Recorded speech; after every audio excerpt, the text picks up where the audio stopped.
우리가 그리스도인이잖아요. 우리가 하나님을 믿는 사람들이잖아요. 그러면 하나님을 믿는 사람들, 그리스도인으로 살아가고 있는 저와 여러분들에게는 반드시 이 두 가지 질문을 직면하게 됩니다.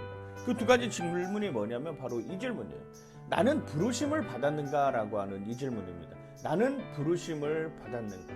그리고 또 한 가지, 나는 보내심을 받았는가라고 하는 것이에요. 그래요. 이 말씀이 정말 중요합니다. 나는 정말 이 일을 감당함에 있어서, 아니면 오늘 예배드림에 있어서, 오늘 내가 내 삶을 살아감에 있어서 내가 하나님의 부르심을 받았느냐라고 하는 것이죠. 이게 정말 중요한 이유 중에 하나가, 하나님의 부르심 없이 일하는 것은 다 내 일 아니겠습니까?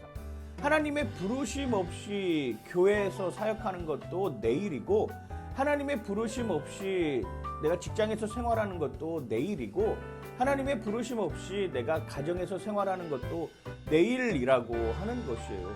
우린 내 일로 살아가는 사람이 아닙니다.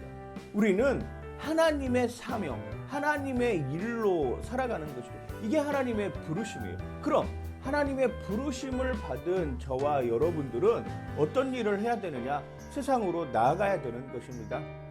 여기가 좁사오니 여기에다가 초막셋을 짓고, 하나는 주를 위하여, 하나는 모세를 위하여, 하나는 엘리야를 위하여 여기서 우리가 그냥 살죠라고, 이게 아니라 내가 부르심을 받았다라고 하면 그 부르심에 합당한 보내심을 받았는가라고 점검해야 되는 것이죠. 내가 가야 할 곳이 어디예요? 내가 가야 할 곳이 교회 아니겠어요? 하나님의 부르심을 받고 교회로 가는 사람과 그냥 아무 생각 없이 교회로 가는 사람은 다르다라고 하는 것입니다.